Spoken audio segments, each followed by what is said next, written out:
Hello my dear मित्रोस, आ गई हूँ मैं और एक बार फिर से हमारे अर्थ ओरिजिन एवोल्यूशन का पार्ट नंबर 4 लेकर, जिसमें हम टोटल 3 पार्ट्स कवर करने वाले हैं।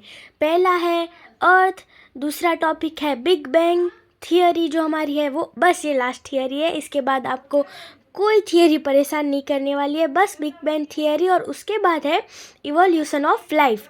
ये 3 टॉपिक आज हम बेसिकली कवर करने वाले हैं। तो चलिए अब हम मदर अर्थ के बारे में इंफॉर्मेशन लेते हैं। तो सबसे पहले ये हमारी सोलर सिस्टम का इकलौता प्लेनेट है जहाँ पे लाइफ एग्जिस्ट करती है, जहाँ पे मैन के लिए एक हैबिटेट है जहाँ पे वो अच्छे से रह सकता है। ठीक है। Then the thickness of atmospheric layer around it is about 800 to 1000 kilometre. मतलब हमारे अर्थ के अराउंड जो एटमॉस्फेरिक लेयर जो है, एटमॉस्फेयर है, वो 800 से 1000 किलोमीटर के जो डिस्टेंस है उसमें फैला हुआ है। फिर हमारा जो अर्थ है वो सन से 15 करोड़ किलोमीटर दूर है और किसके 2 प्लैनेट्स के बीच में लोकेटेड है। तो हमारा जो अर्थ है वो वीनस और मार्स के बीच में लोकेटेड है। देन और डिपेंडेंट ऑन सनलाइट, और हमारा अर्थ है वो सन की लाइट के ऊपर फुल्ली डिपेंडेंट है। देखो, हम एक बार पहले से प्लेनेट का सीक्वेंस बोलते हैं ताकि आपका रिवाइज होता जाए। तो सबसे पहले हमारा आएगा मर्क्यूरी, देन आएगा वीनस, देन आएगा Earth, Mars, Jupiter, Saturn, Uranus और नेपच्यून। ठीक है, ये हमारे 8 प्लेनेट और बीच में sun. Then its polar diameter is 12,714 kilometre and equatorial diameter is 12,756 kilometre. इससे हमें क्या पता चलता है कि जो हमारा अर्थ है वो प्रॉपर एकदम स्फीयर नहीं है। वो जो हमारा अर्थ है ना, वो काइंड ऑफ ऑरेंज है, जो ऊपर और नीचे से थोड़ा सा थोड़ा अंदर की तरफ देखो ऑरेंज कैसा होता है कि ऊपर और नीचे से थोड़ा दबा हुआ होता है, वैसा ही सेम हमारा अर्थ है। ऐसा एकदम पूरा परफेक्ट स्फीयर नहीं है। ठीक है। देन पोलर मतलब हमारे नॉर्थ पोल और साउथ पोल से जो होता है वैसे, और इन शॉर्ट मतलब जो हमारी पोलर डायमीटर मतलब जो वर्टिकल लाइन है वो, और ये जो इक्वेटोरियल डायमीटर है मतलब हॉरिजॉन्टल लाइन है वो। और जो हमारा इक्वेटर है ना वो इंडिया से भी पास होता है, ये आपको पता होना चाहिए क्योंकि 10th में भी आया था। ठीक है। देन इट टेक्स 365.25 डेज, मतलब 365.25 days to revolve round the sun. मतलब सन का पूरा चक्कर लगाने में हमें 365.25, अभी देखो ये जो पीछे 0.25 डे वाला आया ना, इसके कारण ही 4 साल में एक जो फेब्रुवरी होता है उसमें एक एक्स्ट्रा डे आ जाता है। इसीलिए मतलब 4 साल में एक बार लीप ईयर का कारण क्या है, क्योंकि एकदम एग्जैक्ट 365 डेज नहीं ले रहा है हमारा अर्थ, वो 365.25 डेज का जो है रिवॉल्व कर रहा है, इतना टाइम ले रहा है, इसीलिए एक लीप ईयर आता है।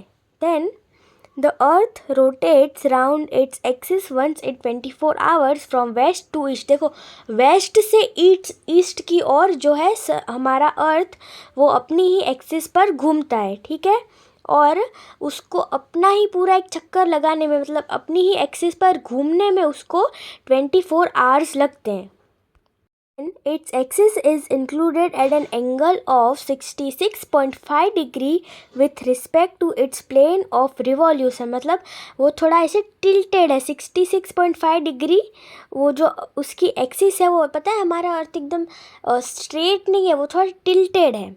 ओके। देन एटमॉस्फेयर की हम थोड़ी बात करें तो the earth atmosphere is mainly composed of nitrogen and oxygen with carbon dioxide, hydrogen, ozone in track amount। तो हमारे जो एटमॉस्फेयर में है उसमें ये चीज़ें आती है। कौन सी? नाइट्रोजन है, ऑक्सीजन है, कार्बन डाइऑक्साइड है, ओजोन है, ये सारी चीज़ें। ठीक है। Then the earth atmosphere protect us from meteoroids. मतलब जो हमारा अर्थ का एटमोसफियर है वो हमें मीटियोइड से प्रोटेक्ट करता है। फिर the layer of ozone gas protect life by absorbing ultraviolet radiations coming from the sun. मतलब जो यूवी रेज आती है जिसके कारण स्किन कैंसर होते हैं, डिजीज़ होती है, देन फर्टिलिटी कम हो जाती है प्लांट्स में।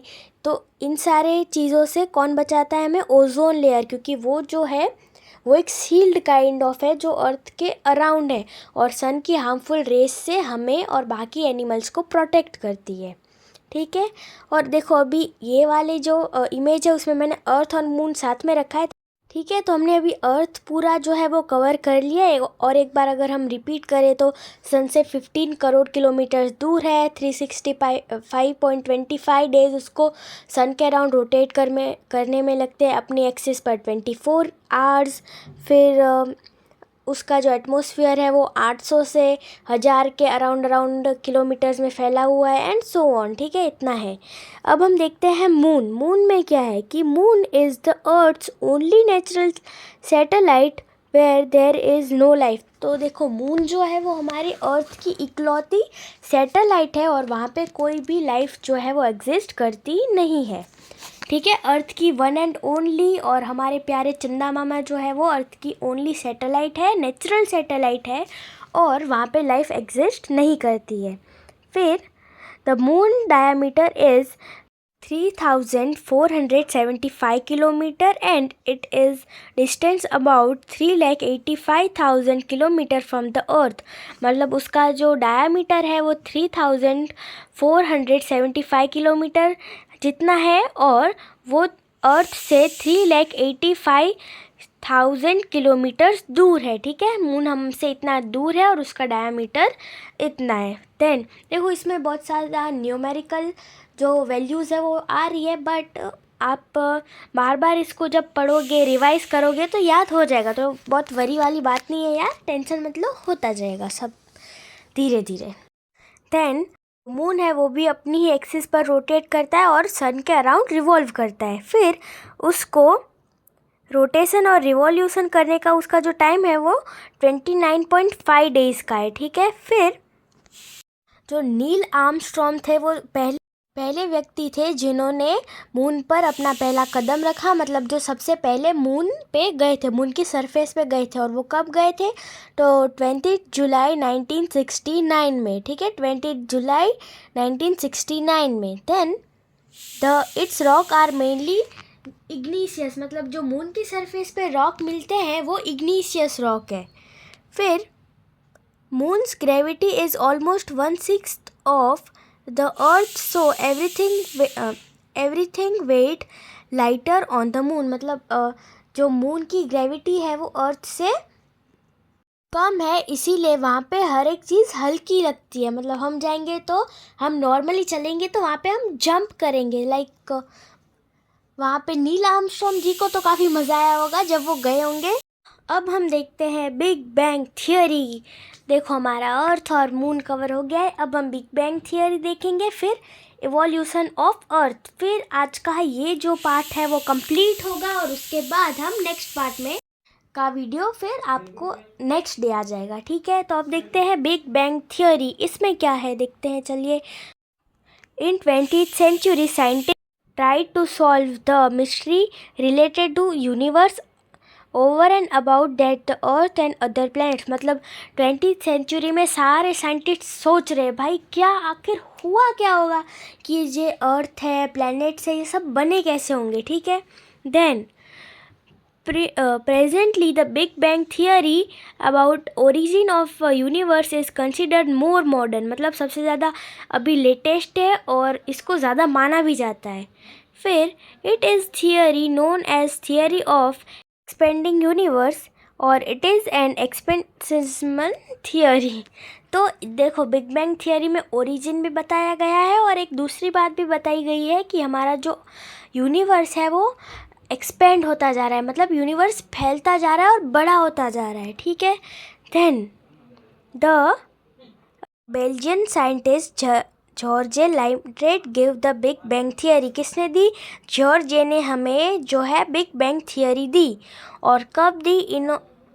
उसका हमें फाइनली डेट या कुछ ईयर नहीं बताया गया, बस दी उतना बताया है। फिर इन 1920 astronomer named Edwin Hubble declared that the universe is expanding. अभी इन्होंने थियरी दी, हमारे जो जॉर्ज जी है उन्होंने theory the, big bang theory, but earth जो एक्सपेंड कर रहा है वो वाली बात किसने बताई? तो एडविन हम्बल ने बताया। और कब बताई? 1920 में। फिर the galaxy are continuously receding away from each other with time, मतलब जो गैलेक्सीज है वो एक दूसरे से दूर दूर जाती जा रही है। इस तरह पूरा यूनिवर्स बहुत ज़्यादा बड़ा होता जा रहा है, फैलता जा रहा है, और जो हमारी गैलेक्सीज है वो भी एक दूसरे से दूर जाती जा रही है। ठीक है, फिर according to big bang theory various stage related to expansion of the universe are as follows. अभी 5 स्टेज है, हम देखते हैं इन 5 स्टेज में क्या बताया गया है। तो पहला है प्रिमिडियल स्मॉल स्पीयर, एकदम छोटे से स्पीयर से चालू हुआ है पूरा यूनिवर्स। देखते हैं इसमें क्या बताया है। The matter from which the earth और बाकी सारे planet originated was initially in the form of small sphere. Okay, इतना समझ में आया। It was extremely minute having very high temperature and densely and was stationary as a place, मतलब जिस matter से अर्थ और बाकी प्लैनेट्स ओरिजिनेट हुए उसी मैटर का छोटा सा एक स्पीयर पहले से ही गैलेक्सी में, जो पूरा यूनिवर्स है उसमें कहीं एग्जिस्ट करता था, और वो काफ़ी छोटा था, गर्म था, और ये जो स्पीयर था वो स्टेशनरी था, मतलब अपनी जगह पे हिल डुल नहीं रहा था, वो एकदम स्थिर था, स्टेबल था। फिर द बिग बैंग, ये चीज़ छोटी है बट इसके कारण इतना बड़ा यूनिवर्स आगे जाके बना, इसलिए शायद इसको बिग बैंग बोला जाता होगा। फिर के when a bang in the small sphere particles of primitive matter contained in it got dispersed into space, मतलब अभी क्या हुआ कि वो जो छोटा सा पार्टिकल था उसमें एक वो फट गया, और उसके अंदर का जो अंदर का मैटर था वो स्पेस में फैल गया। इतना सही। देन अब क्या हुआ कि dispersion of matter about 13.7 billion years ago, मतलब अब इसमें क्या बताया गया है कि जो बैंग हुआ था, बिग बैंग हुआ था, वो कब हुआ था? तो 13.7 बिलियन ईयर्स के पहले हुआ था। और ये जो जब एकदम एग्जैक्ट टाइम पे जब वो बैंग हुआ और जो पार्टिकल्स थे वो स्पेस में स्प्रेड हुए, तो वो 1 सेकेंड से भी कम टाइम में वो फट गया, और उस फटने का नहीं बट वो जो पार्टिकल्स स्प्रेड हुए वो 1 सेकेंड से भी कम टाइम में स्प्रेड हुए। फिर क्या हुआ कि the first atom was form just after 3 minutes, मतलब वो जो बैंग हुआ उसके बाद उसकी ठीक 3 मिनट के बाद जो पूरी जगत है, पूरा यूनिवर्स है, उसका पहला एटम बना। कब बना? जब बैंग हुआ उसके ठीक 3 मिनट के बाद पहला एटम बना। ठीक है, क्लियर। फिर after the big bang temperature fallen to about 4500 degree kelvin in about 3 lakh year and molecules of matter may have formed, मतलब फिर टेम्परेचर घटता चला गया और फिर शायद मॉलिक्यूल्स ऑफ मैटर भी फॉर्म हुए होंगे, मतलब बने होंगे। बस बिग बैंग थियरी यही है, पार्टिकल फटा, फिर एटम बना, उसके बाद फिर धीरे धीरे धीरे सब बनता गया। और इसके अंदर ही एक और चीज़ हमें बताई कि जो स्पेस है, जो यूनिवर्स है, वो एक्सपेंड कर रहा है, और जो गैलेक्सीज़ है, अलग अलग गैलेक्सीज़ है, वो एक दूसरे से दूर होती जा रही है। ठीक है, बस इसमें इतना ही था। इसके बाद हम अब देखते हैं इवोल्यूशन ऑफ अर्थ।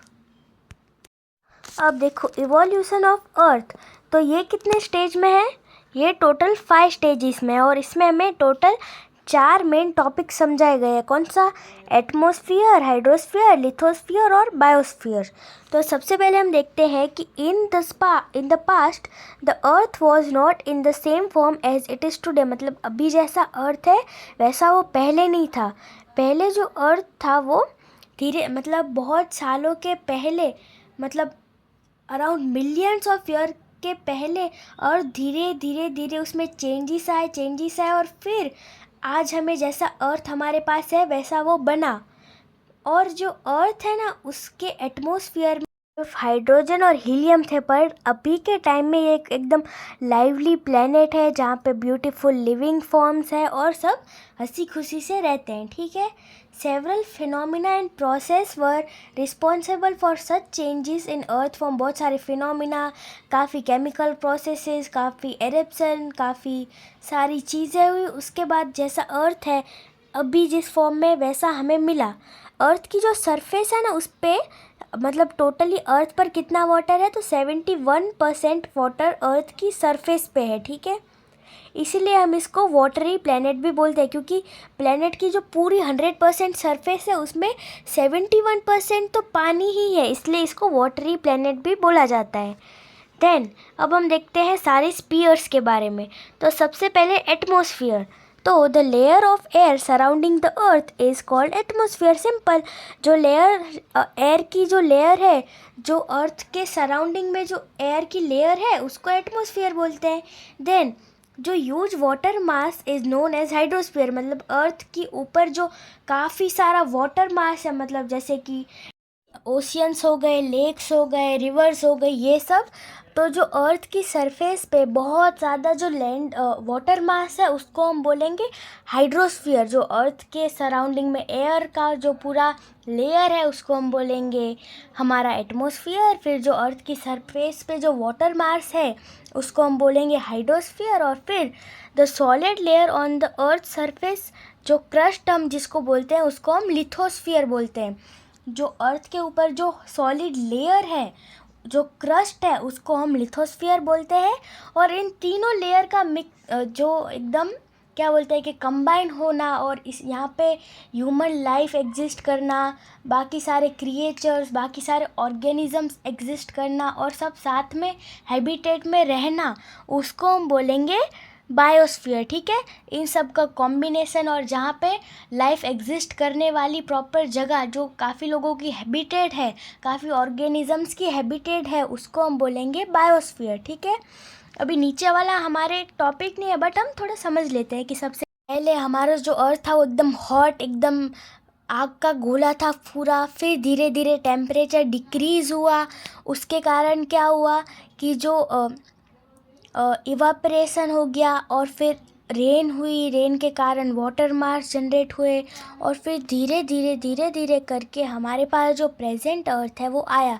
ये बस जानकारी के लिए, ताकि हमें थोड़ा आइडिया हो कि देखो सबसे पहले आग का गोला, फिर बारिश का आना, फिर जो लैंड मास है उसके ऊपर वाटर मास क्रिएट होना, और फिर धीरे धीरे हमारा आज का प्यारा अर्थ बनना, ठीक है।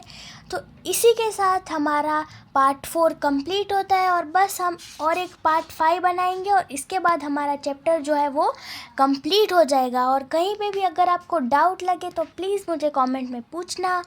और तब तक के लिए take care and bye bye dear मित्रों।